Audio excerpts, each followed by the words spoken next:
kwa sababu niliwaambia kuna mambo lazima niseme. Ndio hizi nimeandika hapa. Mheshimiwa William Ruto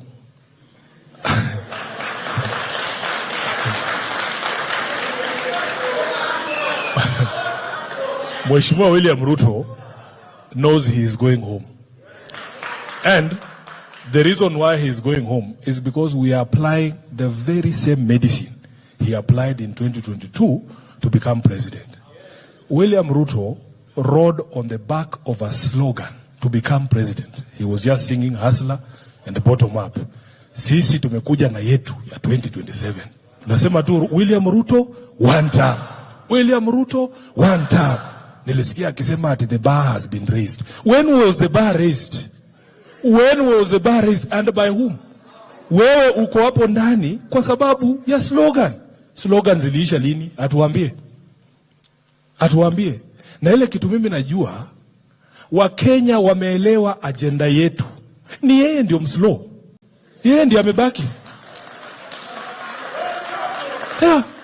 When we speak about the software issues of this country, a return to constitutionalism, a return to the rule of law, a return to equality, Kenyans have understood. We just have one person with a PhD, but he's slow.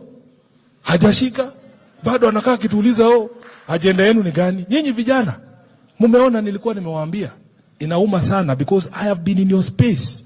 Umesoma university, umemaliza miaka 10, unatama kukitafuta kazi.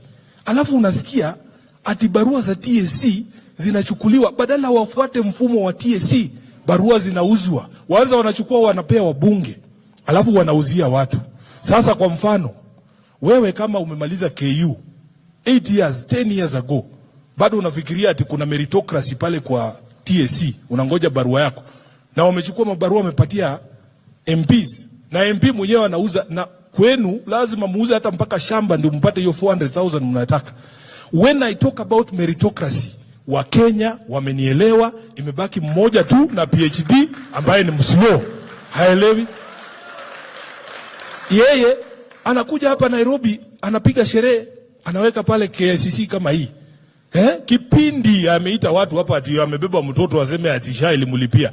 Mimi najua wakati William Ruto alikuwa anazungumza kuhusu mambo ya afya, alituambia tukipitisha zile sheria 3 ambazo alikuwa ameleta pale bunge, matibabu itakuwa bure, mambo ya harambee ya kuchangisha pesa ya hospitali zitaisha. Nilimwambia juzi kwa sababu alikuanga mhubiri, mchungaji. Tunataka ashike Biblia na asituambie mambo mingi ati sijui watu wangapi wamejiandikisha kwa SHA, sijui hospitali ngapi zimeandikisha kwa SHA. Ashike Biblia aseme harambee za kuchangisha watu kwenda hospitali zimeisha.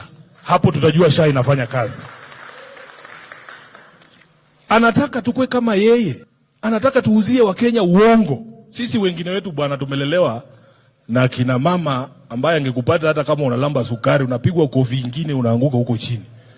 I will not lie to Kenyans to get in office. In fact, what William Ruto did in 2022 is obtaining power by false pretenses. It's an offense for which he should be jailed. Yeye alikuja akaambia vijana ati atakuja na Hustler Fund na itakuwa grant. Ati mtakuwa mnapewa pesa bure ya kuinua biashara zenu. Uongo wa wazi. Alifika pale amegeuza Hustler Fund imekuwa loan, ati lazima ulipe. Akaita kina mama hapa walikuwa wana dance kwa stage kama hii. Ati wanakuja kusign women charter kwa serikali yake, watapewa 50% ya zile viti ziko pale. Aliwapatia. Uongo wa wazi. Uongo wa wazi. Mpaka saa hii mahakama zetu zimesema hiyo baraza lake la mawaziri inafaa ivunjiliwe mbali because it's unconstitutional. Kwa sababu akina mama hawako pale. Sasa yeye anafikiria ati pia mimi Sifuna anakaa kituitisha ati plan yetu. Hiyo uongo yenye ulikuwa unaita plan. Hiyo uongo ndio ulikuwa unaita plan. Ndio imetuingiza kwa heshima. Sisi tunakuambia one term. Term ni moja. Term ni moja, hatutaki maneno mingi. Anasimama anasema ati Sifuna anapewa pesa na Uhuru. Alafu ngoja tu. Saila anaulizwa, Mheshimiwa Rais, una ushahidi gani kwamba hawa watu walinda mwananchi wanapewa pesa na Mheshimiwa Uhuru Kenyatta? Anasema hata yeye alisoma kwa gazeti. Shenzi sana huyu mtu. Unajua hata kama angekuwa mtu intelligent kidogo, angesema nilipewa intelligence reports ya kwamba Sifuna alikutana na Uhuru nyuma ya tent pale, akamdunga mita 1 ama 2 ama 3. Unatuambia gazeti, na at the very same time ile headline ya gazeti ndio anachukia kabisa. Wakati ile headline ya gazeti ilituambia SHA imepoteza bilioni 10. Si alisema ni ukora? Si alisema ni uongo? Wakati headlines za gazeti zinatuambia ya kwamba pesa zinaibiwa ndani ya serikali yake, anasema hiyo ni porojo, anasema hiyo ni fake news. Lakini hii moja hii ati ndiye anasema ni ukweli, ati nilisoma gazeti ati Sundays. Bwana boss, kwako serious tu kidogo, tusonge mbele. Nimeulizwa swali hapa kuhusu nominations za chama, na I have been SG of a large political party. There's usually very, very many interests to balance when we're doing party primaries and nominations. Now, you see, as political parties, the primary objective is to win elections. Win elections. Now, niliwaambia hapa, tunajuananga. Tunajua, you can tell a winning horse. Unasema huyu akona ile at least what it takes, na tukimboost kidogo na tiko ya chama, mtu anaweza shinda. Unaona? So if the intention of a political party is to win seats, it cannot give a ticket to the wrong person, to the weak person. Haiwezekani. And politics has many dynamics. What I want to assure you, one of the things we did in 2022 when I was SG, we said we will make data-driven decisions. Now, people don't trust data because we are Kenyans. Ukileta pollster mmoja wanasema huyo ni Wasifuna. Ukileta huyo mwingine wanasema mimi niko na yangu. I remember when we were doing some of those party primaries. I think it was not party primaries, by-elections. There was a ward in, it must have been Kilifi ward. So, si kila aspirant anajua Sifuna anafanya poll. Na haamini hiyo poll ya Sifuna. So anafanya yake. Kila mtu anafanya yake. Na of course, ukifanya yako, inaonyesha nani yako juu? Wewe. One of the things you must not do is to lie to yourselves. Allow data to lead you. Usijidanganye. Put credible pollsters to tell you what your situation is. Because at the end of the day, you can lie to everyone, but you can't lie to yourself. So, tumewaita, si tumemaliza poll yetu. Tumewaita, tumwambia kujeni, walikuwa 3. Nikamwambia, my science is showing you, uko na 30%, huyu jamaa mwingine ako na 15%, wewe uko na 10%. Sifuna hiyo yako ni gushi bana. Siwezi kubali, wacha kuonyesha yangu hii imetoka jana hii yangu hii. Kila mtu akitoa yake inamuonyesha yeye ndio number 1, huyu jamaa next 2, ule next 3. Jamaa figures bandia hizi, wacha nikuonyeshe zangu. Ule wa 3 sasa anatoa zake. Unaona? And I'm telling you, because we as a party wanted to be told the truth, we never influenced the pollsters. And I am happy because every single time when we decided that the data supports giving Simiyu the ticket and we gave the ticket, we never lost. We never lost. We gave direct tickets in 2022 as well. I am one of the beneficiaries, so people will say, oh, you are biased. But I think 99% of every single person in ODM who got a direct ticket won their election. Kuna kijana moja tu hapa, kumbe anajua. Mambo ni mdomo tu, alipewa ticket ya ODM direct na akaanguka nayo. Bure sana huyo mtu. Lakini ukimsikia akiongea unaweza fikiria yeye ndio ground na ground ni yeye. Huyo anamjua atawaambia. So political parties have those decisions to make. There are very many balances to make. And sometimes the people who come late, you see, it's not that they come late. That is the law. You told me the IEBC was here. They have given you timelines on when people in public service are required to quit and then come and express interest. Because Baba used to say, a political party is like a church. Haufungangi mlango. Although siku hizi lazima ufunge, nasikia wanaiba maspika nini. But haufungi mtu nje. Let people come. Let us agree on a formula. Let us agree on a formula that everybody is comfortable with. But I'm telling you, no politician ever accepts the outcome of a process that does not end up with him on top or her.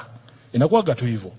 So we have tried to balance it. Many of our tickets in 2022 were determined using scientific polling, and we were proven right at the ballot.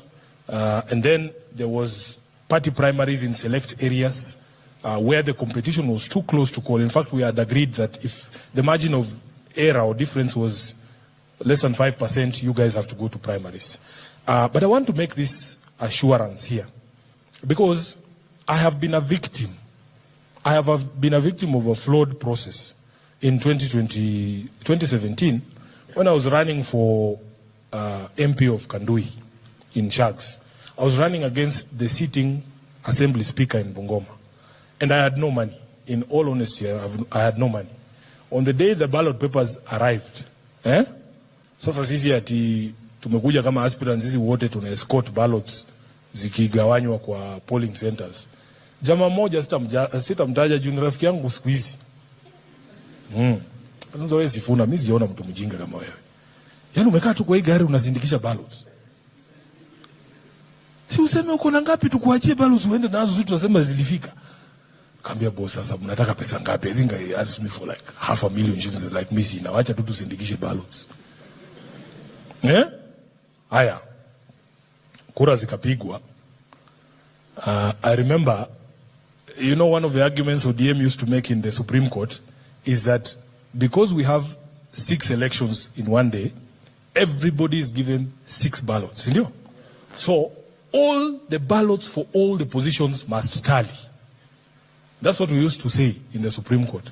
Now, in this nomination in Kandui, we were also doing nominations for, I think, most of the areas were like 3 positions, MP, MCA, and maybe women rep. So, in one of the strongest polling stations for one of my opponents, MP, kura yenye alishinda nayo, ilikuwa 2,300 votes, thereabouts, 2,300 votes. Ya MCA ilikuwa 200. Sasa mimi si ni wakili, najua sheria, nimesikia hiyo argument, sisi wenyewe tukumeke huko Supreme Court. Baada ya kutangazwa nimeshindwa, ati nimekuja Nairobi na hiyo argument. Nimeprepare petition yangu kabisa, inakaa kama ya Supreme Court. Ngakuta wadozi wa chama hapo wananiambia wewe Sifuna, unajua once somebody is announced, the focus of the party is in reconciliation and seeing how you can work together to deliver this seat. It could have been you, it could have been them. Hiyo uchungu mtu anasikianga. Mtu anasikianga uchungu ingine, unasema wacha niachane tu na hizi vitu. I went back to work as a lawyer. I was just sitting in my law firm, nafanyia watu hizi kesi za PPDT, napata kakitu at least na naponyesha mfuko tena. Nilikuwa nimekaa tu hapo, wenyewe tena wakanipigia. Sifuna, tunajua tulikufanyia ile kitu Kandui, lakini kuna mtu pia hapa Nairobi tulipea ticket ya Senate na hatuoni akitoboa against Sakaja. So after nifanyiwe ile kitu huko Kandui, nikakuja nikafanyia mtu ile kitu hapa Nairobi. Huyo jamaa alikuwa amepewa direct ticket ya Senate ya 2017 na alipewa na Raila mwenyewe.